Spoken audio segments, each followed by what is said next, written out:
l'ouverture de ChatGPT en accès libre, gratuit, universel a vraiment été un moment un peu de bascule. Donc personne n'était complètement préparé à ça. Et qui est un petit signal d'alerte pour nous tous sur un usage de l'IA qui se répand beaucoup, qui est celui de l'IA, c'est un peu mon stagiaire, hein, c'est un peu mon junior. Si demain on n'a plus de juniors dans les entreprises, si on n'accueille plus en stage des jeunes qui se forment, pendant des années, l'APEC, pour moi, c'était une institution un peu lointaine. Et puis, quand j'ai commencé à m'engager pour l'emploi des seniors, j'ai rencontré leurs équipes sur le terrain, des gens à l'écoute, en prise avec le réel. Et je me suis dit, accompagner les transformations du travail, c'est aussi prendre appui sur des organisations publiques engagées. Bienvenue dans L'Impertinente, le podcast qui explore en vérité les grandes mutations du monde du travail. Aujourd'hui, j'ai le plaisir de recevoir Gilles Gatto, directeur général de l'APEC, ancien DRH de grande entreprise et observateur engagé des transformations sociales et managériales. Ensemble, nous allons parler sans tabou de ce qui change et de ce qui doit changer dans notre monde du travail. Un échange tourné vers l'avenir, vous allez le voir.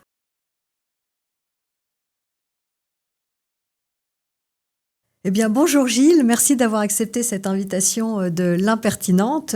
Ça fait plusieurs années maintenant qu'on se croise régulièrement dans nos engagements respectifs et puis surtout dans notre, je dirais presque combat commun au service de l'emploi des seniors. Donc, je suis particulièrement heureuse de pouvoir t'accueillir et puis prendre ce court temps d'échange ensemble, de façon un petit peu plus intimiste qu'on a pu le faire dans le passé. Alors moi, j'aime bien commencer mes conversations avec mes invités, non pas par le statut, par le titre, par le poste, mais plutôt par la personne. Donc la première question que j'aimerais te poser, en fait, c'est si tu devais te présenter justement sans parler de ton poste, qu'est-ce que tu pourrais nous dire ? D'abord, merci Frédéric pour ton invitation et pour tout le travail que tu fais, parce que tu l'as dit, c'est un combat, celui des seniors aussi, et leur place dans le travail et dans le monde du travail. C'est pas le seul, mais c'est un des combats importants qui nous rassemble. Donc moi, je évidemment pas du tout hésité, au contraire, avec plaisir pour répondre à ton invitation. Et me définir autrement que par mon poste, j'espère que je ne me définis pas que par mon poste, surtout que j'en ai quand même pas mal changé, moi, au long de ma vie professionnelle. Et puis, j'arrive maintenant un peu plus vers la fin, donc précisément à ce moment où c'est plus du tout le professionnel qui vous définit, mais la personne que vous êtes. Je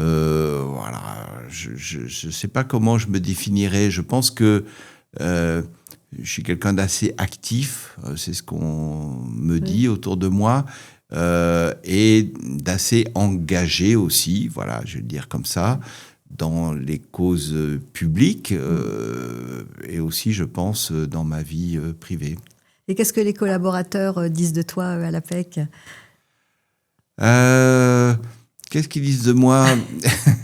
Il faudrait leur poser la question. Mais voilà, je pense qu'ils apprécient justement cette dimension d'engagement, d'avoir un patron qui mouille aussi la chemise avec eux et à leur côté, qui soit aussi, je pense, présent sur le terrain, ce que je m'efforce de faire. Tout en jouant son rôle aussi dans les sphères où il faut être aussi pour défendre une maison comme l'APEC. Et qu'est-ce qui t'anime le plus finalement aujourd'hui dans ta mission ? Est-ce que c'est davantage l'animation des équipes internes ou la mission auprès des cadres en recherche d'emploi ou ce volet plus institutionnel effectivement aussi de représentation et d'animation de ton conseil d'administration, j'imagine, parce que j'ai fait ça longtemps, donc je sais que c'est aussi un volet majeur de ce type de poste. C'est tout ça. Précisément, je pense que je me suis impliqué un peu dans toutes les dimensions. Je préside mon CSE. Je sais que tous les DG ou PDG d'entreprise ne le font pas, mais parce que pour moi, c'est important et que j'y apprends des choses. Je vais sur le terrain, là aussi souvent que je le peux. Parce que j'y apprends des choses et j'y rencontre des gens formidables. Donc on ne sait pas avec Laetitia Gnodot, mon adjointe, on ne s'est pas réparti les tâches, à toi le management interne, à moi la représentation externe. Non, on fait les deux, tous les deux. Et c'est ça aussi qui fait l'intérêt du job, c'est qu'il est très varié et qui permet d'être à la fois sur des terrains externes, de discuter avec les administrateurs, avec des journalistes, avec des politiques et avec des clients, des entreprises, des cadres et puis tous les collabs de l'APEC, oui. Et qu'est-ce qui a changé peut-être ces dernières années dans ta vision du management, dans ta vision du travail ? Peut-être avec la maturité, tu disais tout à l'heure que tu étais plutôt sur une dernière partie de parcours, tout comme moi, hein, d'ailleurs. Mais je pense que quand on arrive effectivement, alors je ne sais pas si ça s'appelle la maturité, mais en tout cas, un peu dans les derniers galops qu'on va faire dans une vie professionnelle, je pense qu'on va un peu plus à l'essentiel. Voilà, on surréagit peut-être moins à des choses qui avant... voilà, on bataillait sur tout. Là, on se concentre peut-être un peu plus sur l'essentiel. C'est ce que je ressens. Et en tout cas, venir à l'APEC, c'était vraiment un choix réfléchi. J'avais moins envie d'un job dans lequel on voit vite les résultats de ce que l'on peut faire ou apporter à l'organisation. J'ai quand même beaucoup vécu dans des environnements professionnels de très grandes machines, que ce soit des très grandes entreprises ou que ce soit l'État, dans lesquels les impacts de ce que l'on fait ne se mesurent pas forcément toujours très directement. L'APEC, c'est une organisation dont la dimension et l'agilité font que, les transformations, elles se voient et on peut... c'est très satisfaisant de mesurer aussi l'impact de ce que l'on peut faire, contribuer à faire de façon aussi rapide et visible. Finalement, c'est cette capacité à moins aller vite, comme tu disais tout à l'heure, à moins réagir, c'est certainement un des atouts de la seniorité.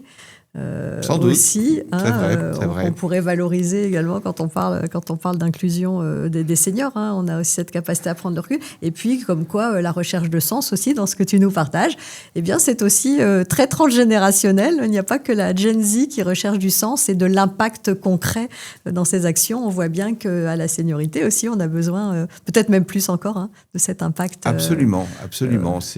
On n'a plus de temps à perdre. Oui, c'est vrai.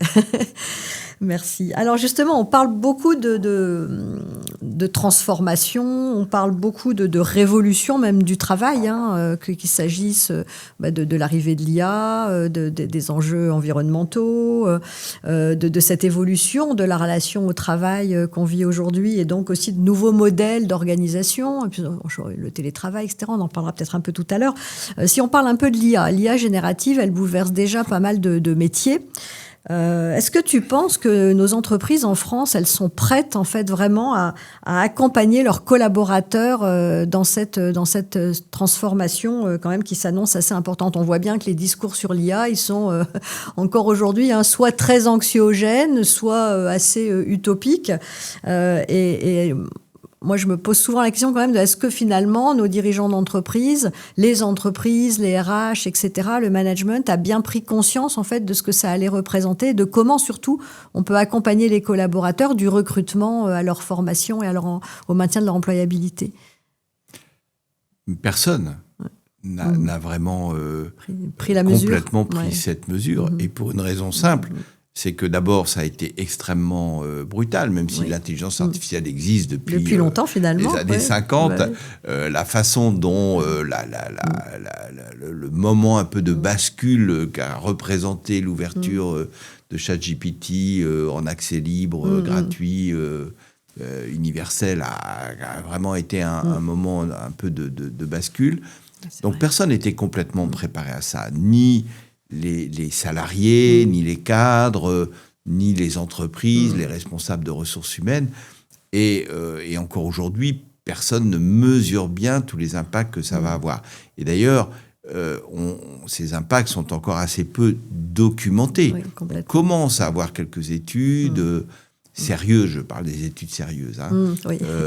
sur le sujet aux États-Unis, mais c'est tout récent. Et c'est d'ailleurs un des problèmes quand même, ou en tout cas une des questions qu'on peut se poser. On a longtemps parlé de principe de précaution dans l'introduction d'un certain nombre de technologies du vivant, etc. Là, on est parti à fond dans l'IA sans aucun principe de précaution. Exactement, il faut les inventer au fur et à mesure. Et de ce point de vue-là, moi, j'observe, en tout cas dans les études de l'APEC, que les entreprises françaises, en tout cas, sont plus prudentes, moins totalement enthousiastes devant cette irruption, presque que les salariés eux-mêmes ou les cadres eux-mêmes, qui sont plus positifs dans la façon dont ils parlent de l'IA. Donc, on a un moment bien particulier qu'on est en train de vivre. Tu l'as dit, c'est une révolution.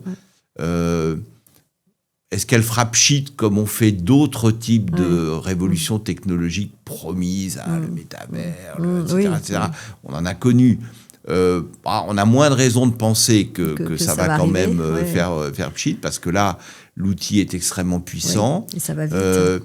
Pour les cadres, il est particulièrement frappant, et pour les entreprises aussi, parce que c'est la première de ces révolutions technologiques qui impacte d'abord et avant tout le travail intellectuel, plus que le travail manuel. Voilà. Donc on a là quelque chose qui est un peu nouveau de ce point de vue-là, dont on n'a pas encore bien les codes et les bons usages, et pour lequel on se sent un peu débordés les uns et les autres par une accélération, une vitesse. Donc la première tentation, c'est celle de la maîtrise. Moi, j'ai vécu une époque, toi aussi, les plus jeunes, ça leur ferait bizarre, où dans l'entreprise, on fermait l'accès à certains sites Internet en disant « Oh là là, les salariés vont aller… » Il ne faut pas les laisser aller sur ces nouveaux réseaux sociaux. Voilà, sur des sites qui ne sont pas purement dédiés professionnels. Purement au travail. Bon, voilà. C'est vrai. Aujourd'hui, on a tous un smartphone dans la poche, tout le monde peut… donc tout ça n'a plus aucun sens. Donc on voit bien que l'idée de la maîtrise et qu'en fait on va pouvoir rester dans une bulle isolée de ce mouvement n'est pas une idée réaliste. Bien sûr. Il faut être dans ce mouvement, mais il ne faut pas non plus laisser aller ce mouvement d'une façon complètement désordonnée, au risque de détruire finalement la confiance, la valeur, la sûreté des données. Donc, c'est des défis énormes pour les entreprises, avec peu de temps pour s'y adapter. On le vit, à l'APEC, qui est aussi une entreprise.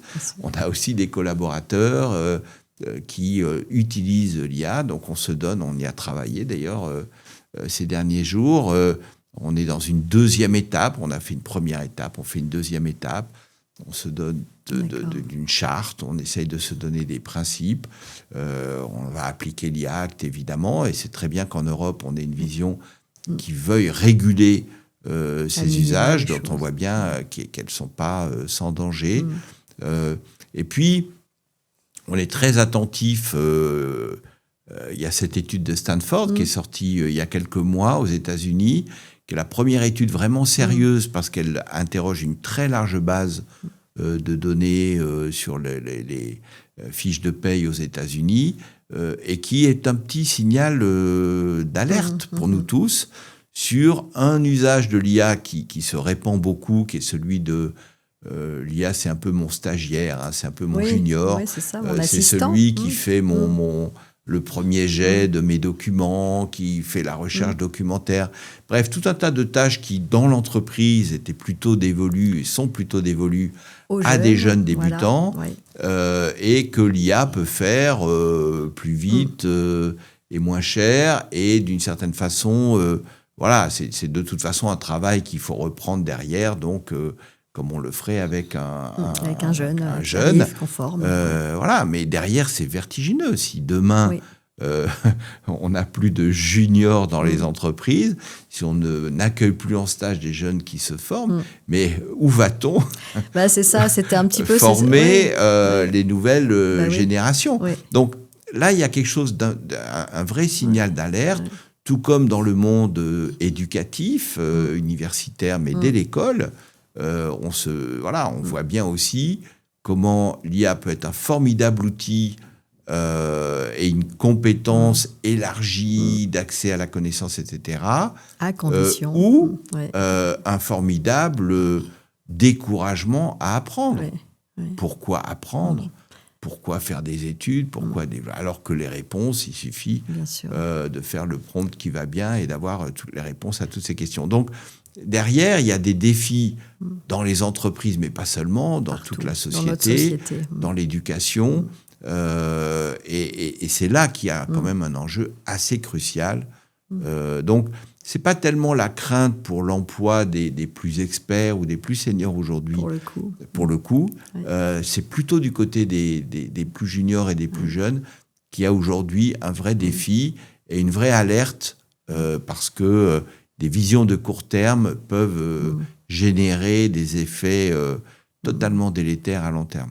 Je te rejoins parfaitement. Je me dis toujours, finalement, on a plusieurs enjeux avec ce sujet. À la fois, effectivement, la capacité qu'on va avoir ou pas dans notre pays et dans les autres pays, d'ailleurs, à éduquer nos jeunes à comment utiliser ces outils-là, finalement. Parce que le sujet, ça va être cette capacité d'esprit critique, d'évaluation de la donnée qu'on nous sert si facilement, etc. Et ça va forcément faire la différence. Et je me dis, comment faire pour que ça ne creuse pas non plus des inégalités sociales entre les jeunes qui auront eu la chance d'être formés à cette structuration de la pensée et puis peut-être les autres. Dans l'entreprise, je me dis aussi, il y a ce sujet, mais tu l'as effleuré tout à l'heure, individuel, collectif, en fait.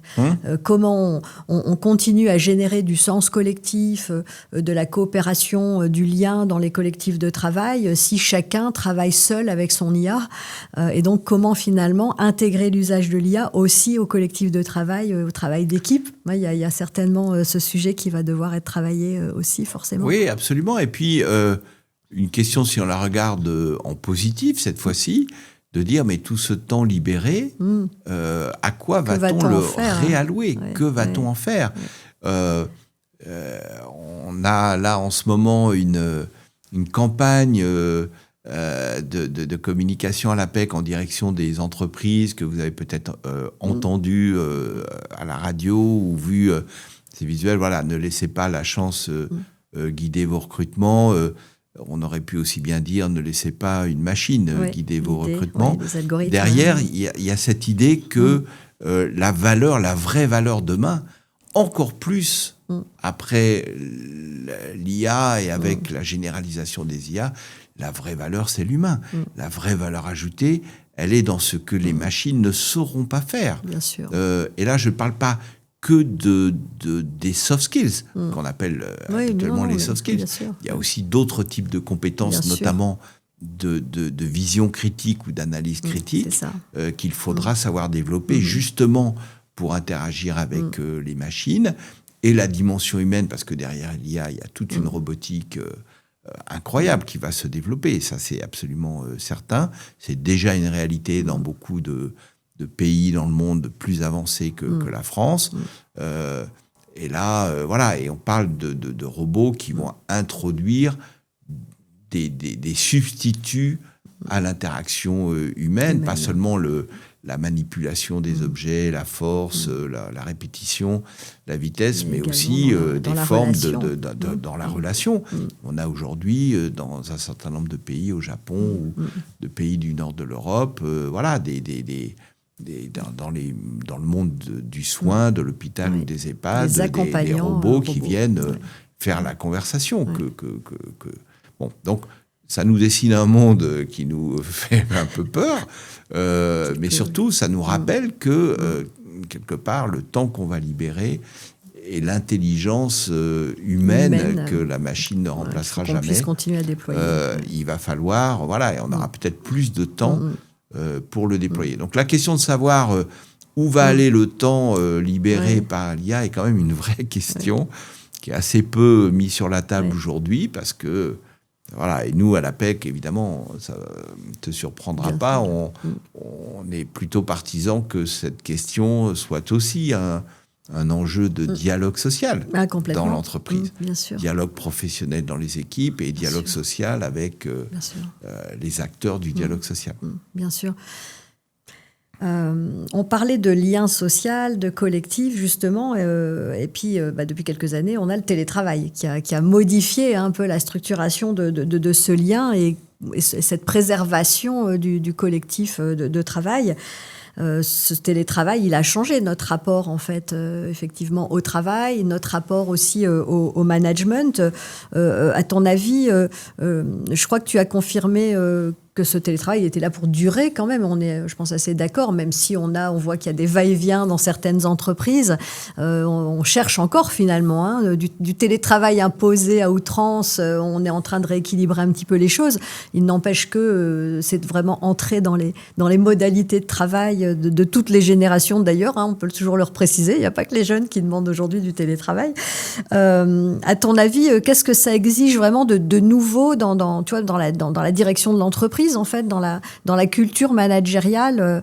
Est-ce qu'il y a des évolutions que toi tu vois, par exemple dans les entreprises avec lesquelles vous travaillez à l'APEC, ou dans les attentes aussi des cadres par rapport à ça?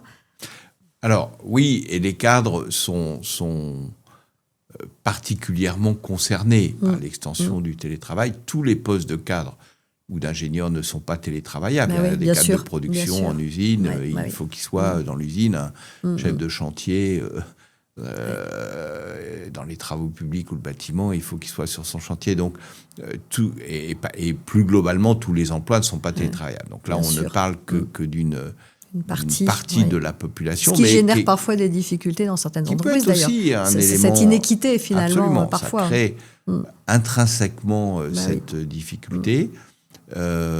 Mais voilà, chez les cadres, massivement, plus de 7 sur 10 pratiquent le télétravail de façon permanente, enfin récurrente. Bon, il y a des questions d'équilibre qui peuvent évoluer. Il y a des entreprises qui étaient parfois allées très loin dans le télétravail, 4 jours, voire 5 jours, etc. On voit des choses qui se rééquilibrent. Après, nous, notre conviction à l'APEC, c'est qu'il n'y aura pas de retour en arrière sur la disparition du télétravail ou sur le retour même à ce qui se pratiquait de façon très homéopathique avant 2020. Oui, Pourquoi ? Parce que, tout simplement, ça ne répond pas aux attentes. Aujourd'hui, l'attente, elle est de pouvoir effectivement organiser sa vie avec cet élément qui fonctionne, qu'on a appris et qu'on a apprivoisé et domestiqué quelque part. Alors, après, c'est vrai que ça pose des sujets de management qui étaient un peu nouveaux. Il a fallu apprendre ce management à distance. Mais là aussi, ça nous a aidés pour aller dans le bon sens.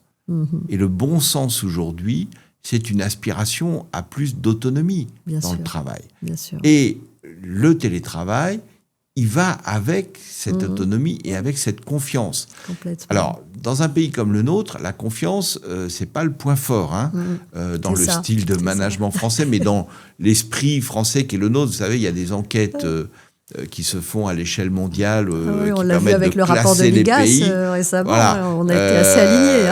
Voilà, il y a typiquement une question qu'on pose aux citoyens sur, voilà, est-ce que spontanément vous avez envie de faire confiance, ou est-ce que vous pensez qu'il faut être plus méfiant face à quelqu'un que vous connaissez pas?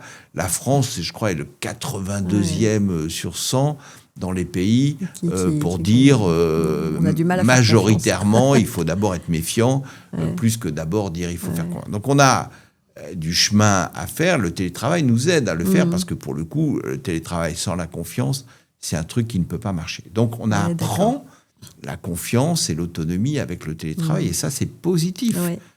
Et ça, les entreprises auraient bien tort de s'en passer ou de considérer qu'il y a un retour arrière à faire par rapport à ça. Il y a des visions réactionnaires au sens propre du terme, c'est-à-dire des visions passéistes qui peuvent exister, s'exprimer dans tel ou tel pays, autour de nous. Bon, voilà, je ne pense pas, nous, que c'est ce qui va se produire chez nous. En tout cas, ce n'est pas ce à quoi aspire ni une majorité des entreprises qu'on questionne régulièrement là-dessus, qui ne sont pas demandeuses d'une remise en cause drastique de tout ça.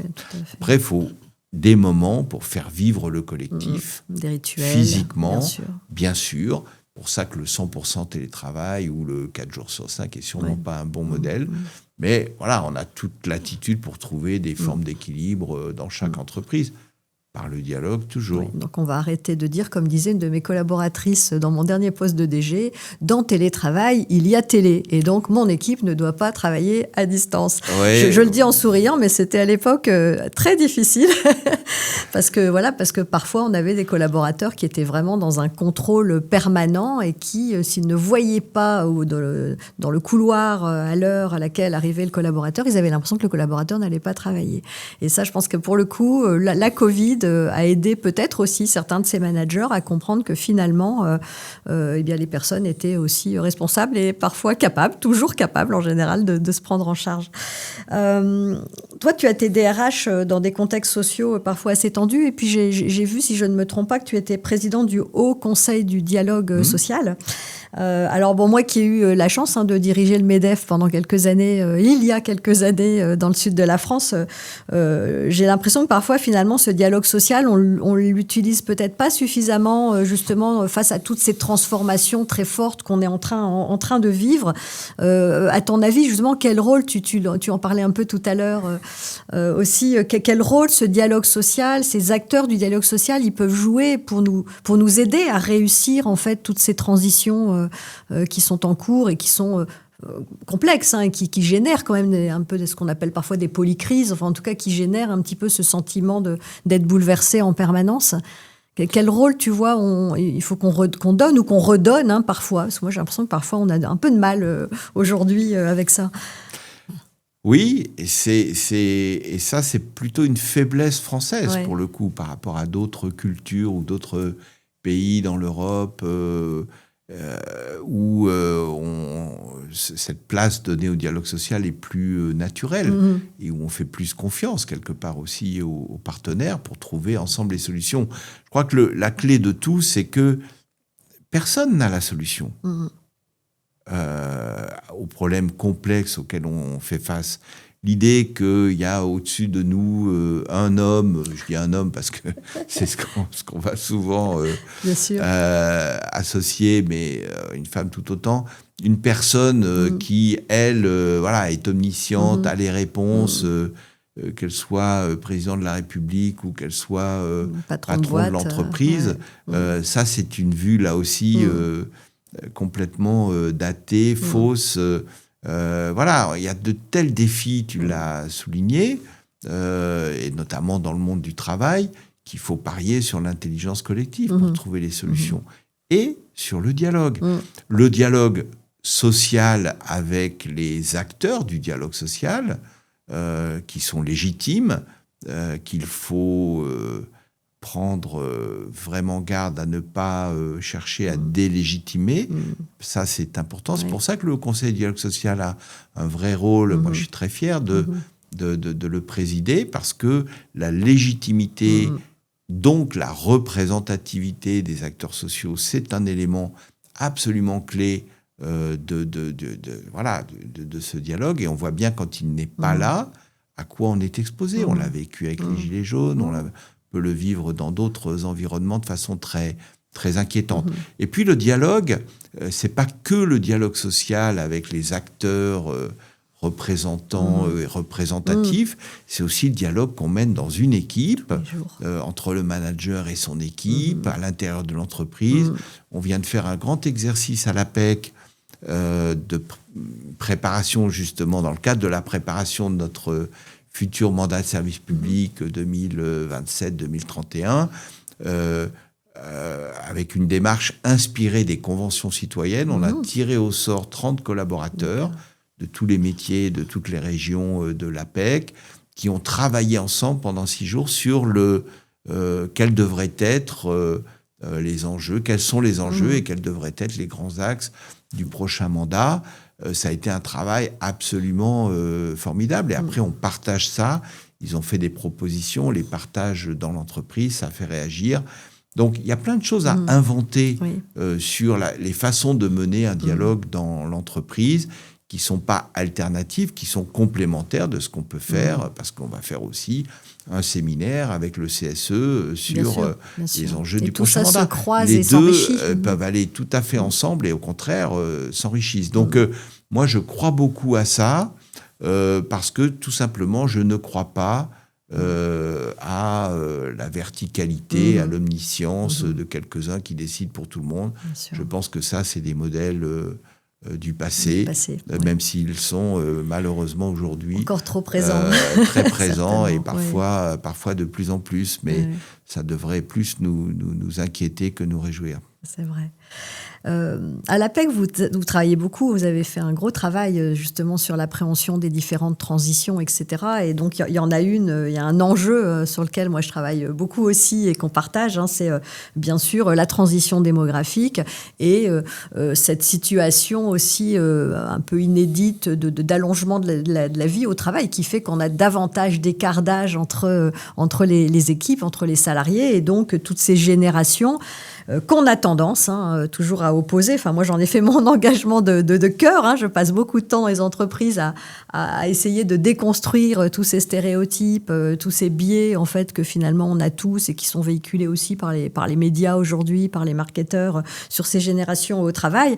À l'APEC, par exemple, vous avez co-signé une étude avec Terra Nova qui déconstruit quelques-uns de ces stéréotypes concernant notamment cette fameuse Gen Z. Moi, j'avoue que votre étude, je l'adore parce que évidemment, elle est très précieuse pour moi dans mes conférences, dans mes ateliers. Je l'utilise souvent en référence.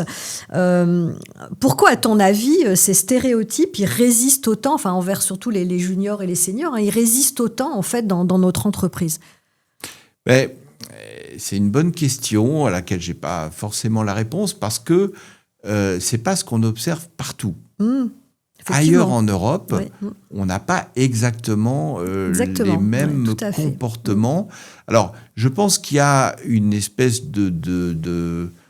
d'hystérésis, en quelque sorte, à une persistance de comportements passés qui ont correspondu à une certaine époque où, c'est vrai, en France, les ajustements massifs sur l'emploi dans beaucoup de secteurs se sont faits là où c'était le moins difficile à faire, c'est-à-dire faire partir les anciens avec des pré-retraites. On a été drogués aux pré-retraites pendant de longues années. C'est ancré dans la culture des grandes entreprises. Aujourd'hui encore, ça reste ancré, même si ça fait longtemps qu'il n'y a plus la pré-retraite FNE, c'est l'État qui finançait les départs des plus anciens, et qu'au contraire, on est maintenant dans un discours de « il faut travailler plus longtemps ». Le discours a changé, la pratique change aussi, il faut le reconnaître, on a quand même aussi progressé, mais il y a toujours cette idée, et chaque fois que ça va mal, moi je regarde les PSE, il y en a quelques-uns qui ont été lancés là depuis 2 ans. Qu'est-ce qu'on y trouve ? Des mesures d'âge. Bien sûr. Comme à chaque fois. Donc, on a du mal à se défaire de ce type d'habitude, en quelque sorte. Voilà, je pense que la conscience intellectuelle est là, mais l'ancrage vraiment dans les pratiques d'entreprise est beaucoup plus difficile à réaliser. Et à maintenir dans la durée. Parce que dès que, à nouveau, ça va moins bien, la tentation est de revenir finalement à la facilité. Je ferme la porte aux seniors, c'est ce qu'on est en train de vivre. Aujourd'hui, on le mesure, notre dernière enquête sur l'insertion des jeunes diplômés. Donc, on ferme la porte aux jeunes, on ouvre la porte aux plus anciens en disant « ça y est, vous pouvez sortir ». Et beaucoup d'entre eux, évidemment, sont demandeurs aussi, voilà. Et il y a une forme de consensus qui peut se faire autour de ça. Sortir de ça, on est sur le chemin, mais on n'en est pas encore complètement sorti. Et puis, si on continue sur ce sujet des seniors, il y a le sujet de l'embauche des seniors. Est-ce qu'à l'APEC, pour les cadres expérimentés, par exemple, vous avez vu ces dernières années quand même un progrès ou pas du tout ? Parce que je suis toujours assez estomaqué. Moi, je le vois beaucoup dans l'association que je préside, Senior for Good, et puis dans les entreprises que j'accompagne côté professionnel, en fait, où effectivement, il y a ce sujet de comment on va garder employables, engager nos seniors si on peut plus, entre guillemets, s'en débarrasser. Alors, ça commence, le sujet commence à bouger un petit peu, mais on n'en est pas à recruter des plus de 45 ans. Parce que sachant qu'effectivement, souvent, c'est dès 45 ans qu'on ne recrute plus. Alors qu'on est à mi-carrière, donc il y a quand même un petit problème. Est-ce que vous, à l'APEC, vous avez vu des choses bouger là-dessus, ou est-ce que c'est toujours aussi difficile malgré tout ce que vous faites aussi, parce que vous accompagnez beaucoup de salariés expérimentés, de chercheurs d'emploi expérimentés, etc. Est-ce que vous voyez des choses quand même un petit peu bouger là-dessus ou pas? Parce que moi, dans mon expérience personnelle, franchement, chez mes clients, je trouve que ça bouge pas beaucoup. Et on me dit, oh Frédéric, c'est formidable ce qu'on fait ensemble, parce que je travaille beaucoup sur les sujets intergénérationnels avec eux, etc. Mais bon, nous demandez pas de recruter des plus de 45 ou 50 ans, parce que ça, notre patron voudra pas. J'entends ça dans des belles entreprises que je ne nommerai pas. Mais est-ce que vous voyez quelque chose? Alors, vous êtes un bel observatoire. Oui, pour le coup, on s'implique beaucoup, tu l'as dit, sur ce sujet. Et on accompagne beaucoup de cadres seniors. Alors, pour nous, on met la barre plutôt à 55 ans qu'à 45 ans. Oui, je sais bien. Donc, et à 55 ans, il vous reste encore quelques un années. quart de vie professionnelle devant vous. Moi, quand ça m'était arrivé, cette aventure, j'avais 56 ans, ça m'a fait bizarre. Quand on m'a dit non, finalement, l'employeur ne veut pas te voir parce que tu es trop vieille. Ça fait un drôle d'effet. Pour le coup... Donc on est très confronté à ça. Je dirais que les choses, ont plutôt évolué quand même positivement ces dernières années. Formidable. Lentement. Oui. Mais surtout, on a été aidé par le contexte des tensions et des difficultés à recruter. C'est-à-dire qu'on a des employeurs, on l'a vraiment vécu à l'APEC, qui spontanément ne se seraient pas tournés vers des profils plus expérimentés, qui l'ont fait, j'allais dire, par la contrainte, un finalement, peu par la force des choses, parce que ne trouvant pas nécessairement de candidats sur leurs offres. Le risque du moment dans lequel on est, où à nouveau, depuis un an, les opportunités d'embauche cadre ont baissé, les tensions de recrutement baissent, qui en soi est un fait positif. C'était 82% des entreprises qui nous disaient difficulté à recruter un cadre. On est redescendu aujourd'hui autour de 60%. Donc, tant mieux.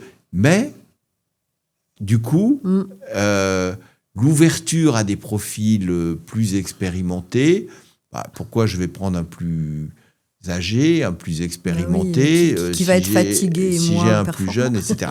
Et c'est là que toutes les idées reçues reviennent. Les plus fausses, parce qu'elles sont fausses. Bien sûr. On le redit. Ressurgissent et que, on voit bien et on le mesure dans nos enquêtes. Quand on questionne les recruteurs, sur quels critères seriez-vous prêts à vous montrer plus souple ou en tout cas à changer par rapport à votre intention première, prendre quelqu'un de plus junior, prendre quelqu'un de plus expérimenté, offrir un salaire plus élevé, accepter... Voilà, on a ce baromètre où on suit vraiment les évolutions. Eh bien, malheureusement, le critère sur lequel la proportion de je suis prêt à envisager à évoluer sur un an de la façon la moins positive, c'est celle je suis prêt à prendre un profil plus expérimenté. Donc on voit qu'il y a un progrès, mais que c'est un peu fragile et que le retournement du marché peut nous faire revenir aussi bien sur les plans de départ, on en parlait tout à l'heure, que sur la fermeture à l'entrée. Donc, d'une certaine façon, les choses ne sont pas totalement ancrées. Rien n'est gagné. Et puis, je vais le dire aussi, derrière, il faut que le message soit porté par les partenaires sociaux, soit porté par l'État, par le gouvernement. Astrid Panosyan-Bouvet s'était pas mal impliquée, engagée sur ce sujet. On avait pas mal bossé. Et puis, aujourd'hui, c'est plus tellement de ça dont on parle. Donc, il faudrait aussi de la constance pour que ça continue de bouger et qu'on se dise pas, tiens, Là, à un moment donné, c'est une priorité, puis hop, on est passé à une autre priorité. Et finalement, les choses ne bougent pas autant qu'elles le devraient. Oui, quand on est sur un sujet aussi culturel, en fait, aussi ancré, il y a besoin de temps. Voilà, il y a un autre sujet sur lequel je mise aussi. On peut espérer qu'il nous aide dans ce combat pour ne plus fermer la porte au recrutement des seniors. C'est la directive transparence. Ah oui. Qui va obliger les entreprises à afficher systématiquement une fourchette de salaire dans les offres d'emploi. Pourquoi ça peut aider ? Parce que parmi les idées reçues, le salaire, trop cher. Il y a la question du salaire, il est trop cher. Bien sûr. Qu'est-ce que ça veut dire d'éliminer une candidature sur une offre d'emploi d'un salarié expérimenté, âgé de 55, 57, 60 ans, peu importe, qui a candidaté sur une offre avec une fourchette de salaire. Donc, qui est prêt à accepter cette fourchette de salaire, ce qui est la réalité de beaucoup de cadres seniors et campagnes qui sont aussi assez lucides pour savoir qu'ils ne vont pas forcément retrouver le niveau de salaire qui était le leur. Eh bien là, le prétexte de « il est trop cher », ne pourra plus être invoqué lorsque la fourchette de salaire a bien été mentionnée et que donc le candidat qui s'est manifesté, il a accepté cette fourchette de salaire comme il a accepté les autres éléments de l'offre. Donc on ne peut plus faire un tri dans les candidatures en disant non, mais celui-là est trop cher, alors même qu'il a candidaté sur une offre. La discrimination sera avérée. Donc là, typiquement, c'est un exemple sur lequel peut-être que la directive transparence peut aider d'une certaine façon à lever cette espèce d'implicite et d'idée reçue que de toute façon, il va être trop cher. Ben non, et de toute façon, il va accepter. S'il postule, c'est qu'il accepte les conditions que vous avez proposées. Bien sûr, bien sûr. Et c'est vrai que alors, par contre, ce qu'on a du mal, je trouve, à faire bouger et à voir comment faire bouger, c'est moi ce que je vois beaucoup, les cadres qui ont des bons profils, qui ont fait des beaux parcours, ils sont sollicités dans les process de recrutement, mais ils ne sont jamais sélectionnés à la fin. C'est-à-dire qu'ils vont ils vont être en shortlist une fois, 2 fois, 3 fois, 4 fois dans l'année. Mais à la fin, on va toujours sélectionner le candidat un peu plus jeune. Et c'est là souvent d'ailleurs que, quand on en parle avec mes clients, je propose aussi d'accompagner les managers terrain qui sont souvent décisionnaires à la fin quand même sur les collaborateurs de leurs équipes. Parce que parfois les RH vont aller porter des candidatures plus seniors. Et c'est le manager qui, parfois même un peu empêtré lui aussi, dans ses biais, dans ses croyances personnelles, ses peurs. Comment je vais faire pour manager quelqu'un qui est plus expérimenté que moi ? Quelle va être ma légitimité, etc. Et ça, finalement, ça se travaille aussi. C'est peut-être lié à notre sujet du manque de formation de nos managers dans notre pays. Il y a peut-être aussi, il y a d'autres sujets finalement autour qui peut-être pourraient venir accompagner cette déconstruction de ces préjugés et de ces croyances. Complètement. Et puis tout simplement un principe de réalité. La population active française vieillit. La contrainte va nous aider. Donc moi, des fois, j'entends des RH avec qui j'échange qui me disent « Non mais, ok, les seniors, mais enfin, moi, figure-toi, dans ma pyramide des âges, j'ai déjà 45% de plus de 50 ans. » Je dis, ok. Et demain, ce sera 80. Et tu crois que c'est quoi la proportion moyenne de la population active française ? Bien sûr. Tu crois que tu es très au-dessus et que toi, tu es vraiment très déséquilibré, donc il faut vraiment que tu rajeunisses ta pyramide des âges. Ils ont tous cette approche-là. Donc voilà, il y a aussi une réalité dont il faut aussi prendre conscience dans un contexte où la population active, la croissance de la population active qui a été très dynamique en France tout au long des années 60, 70, 80, 90, 2000. Terminé, Aujourd'hui, ça y est, depuis 2014, le ralentissement, il est net et l'INSEE nous dit à partir de 2033, 2035, ça dépend un peu ce qui se passe sur l'âge de la retraite. C'est à 10 ans. Enfin, globalement, la courbe s'inverse et la population active française, à solde migratoire constant, commence à baisser à partir de 2033. C'est demain. Donc, il va bien falloir aussi tenir compte de cette réalité et pas considérer que 50% de l'effectif à plus de 50 ans, c'est une anomalie. Non, c'est juste normal. La société, c'est juste la réalité du monde dans lequel sûr. on va vivre de plus en plus demain. Donc là aussi, il va falloir que les comportements s'ajustent. C'est vrai que c'est intéressant, important de rappeler de temps en temps que nous ne sommes pas un pays de jeunes. Nous sommes désormais un pays de vieux qui pense être un pays de jeunes. Et aujourd'hui, effectivement, c'est pour ça que cette richesse intergénérationnelle, elle est très intéressante. Mais souvent, moi, je rappelle aussi que on a de moins en moins de jeunes qui arrivent sur le marché de l'emploi et que finalement, des jeunes, il n'y en aura plus assez non plus. Sans compter que ces jeunes, de toute manière, vont devenir seniors également au fil des années. Et effectivement, l'équilibre n'est pas forcément de n'aller recruter que des jeunes. Mais on entend beaucoup ça encore. Moi, j'ai encore échangé avec un membre de COMEX d'un grand groupe là, il y a quelques semaines qui me disait c'est très intéressant, Madame Jay, est-ce que vos courbes, parce que je montre un petit peu les enjeux en termes de prise de risque par rapport à la transition démographique, et qui me dit oui, c'est bien, mais vous savez, nous, on a besoin de recruter des jeunes. Ouais. Il faut des jeunes, puis les seniors, ils sont trop chers. Et on retrouve tout le temps, effectivement, souvent d'ailleurs, les dirigeants qui vous disent ça ils ont plus de 45 ans. eux-mêmes Bien sûr. à la Mais c'est pas catégorie pareil. en question, mais pour eux, c'est évidemment pas pareil. Ah ben non, c'est pas la même chose. Bon, après, il y a des prises de conscience quand même qui se font fort heureusement. Mais écoute, le temps passe. Gilles, on va déjà arriver à la fin de notre échange. Alors, j'ai envie de te demander un petit peu, comme je le fais souvent, un peu d'impertinence, puisqu'on est chez l'impertinente aujourd'hui. Pour terminer ça, c'est un petit peu un rituel déjà dans mon nouveau podcast. Déjà, à ton avis, pourquoi les entreprises aujourd'hui parlent tout le temps d'agilité, mais restent figées dans ces modèles hiérarchiques, verticaux qu'on évoquait tout à l'heure, qui sont quand même, on est d'accord, d'un autre âge. Qu'est-ce qui fait qu'il y a il y a cet écart, ce désalignement finalement entre le discours et les actes? Moi, on me demande beaucoup, par exemple, d'aller faire des conférences dans les grandes entreprises, ce que je fais avec plaisir, bien sûr, sur l'empowerment, sur la subsidiarité, c'est un de mes sujets de cœur aussi.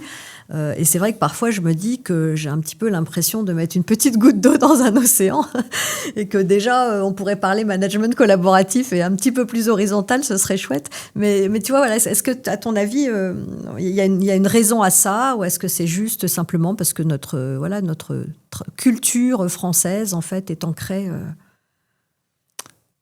où est la poule, où est l'œuf, je ne sais pas, parce que notre culture française, elle se nourrit aussi de la persistance de tous ces Bien comportements.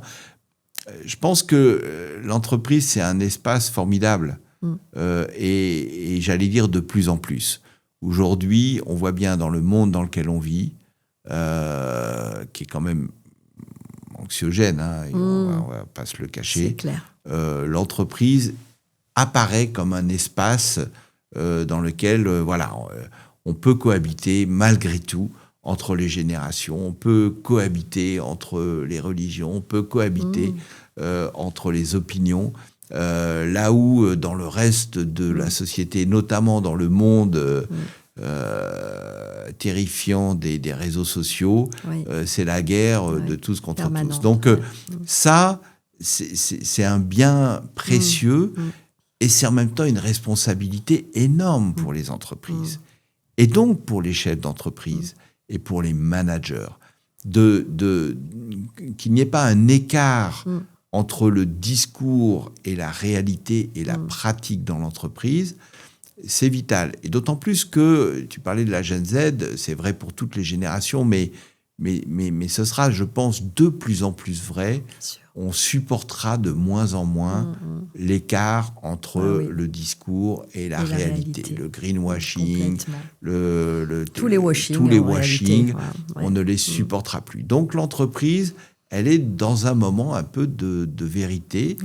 Et l'entreprise, c'est un collectif et dans lequel les managers ont évidemment une responsabilité un peu plus particulière par la force des choses, mais sur lequel ce qui est attendu d'eux, c'est de l'exemplarité et c'est de la cohérence aussi entre les discours et la réalité de ce qu'on vit. Voilà. Donc pour moi, je suis plutôt heureux d'une certaine façon qu'on ait aujourd'hui cet espace dans notre société tellement sûr, déstructurée et tellement traversée de courants violents, et en espérant que voilà, il soit lui-même préservé cet espace. On a besoin de préserver cet espace de lien social, en fait. Je pense que le rôle de l'entreprise, effectivement, c'est un rôle vraiment majeur dans notre société aujourd'hui. Et ça, quelque part, je pense que les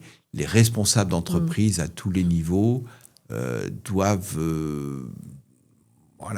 réellement en prendre conscience et l'incarner. En prendre conscience, l'incarner et considérer que oui, bien sûr, les actionnaires, oui, bien sûr, le profit, bien sûr, tout ça, mais aussi cette cohésion sociale qui est un bien précieux et que l'entreprise, quelque part, est aussi un lieu où il peut s'incarner. C'est dans le Code du travail aujourd'hui, la responsabilité sociale, sociétale de l'entreprise depuis la loi Pacte d'ailleurs. Et c'est vrai que je me dis toujours, de toute manière, la performance durable, elle dépend aussi de ce collectif en réalité. Parler de performance, alors sauf si on est vraiment très court-termiste, mais parler de performance sans parler de ce collectif. Écoute Gilles, merci beaucoup, merci pour cet échange passionnant, merci de nous partager ta vision en fait qui est à la fois stratégique et humaine du travail et de ses évolutions. C'est vrai qu'on a vraiment envie de retenir que ce qui est important finalement au-delà de toutes les transfos, au-delà de toutes les crises, au-delà de la technologie, etc., c'est l'importance du lien humain. Absolument. L'importance de dépasser justement tous ces stéréotypes et ces rigidités pour davantage construire ce dialogue aussi entre les acteurs au travail. Merci beaucoup. Merci Frédéric.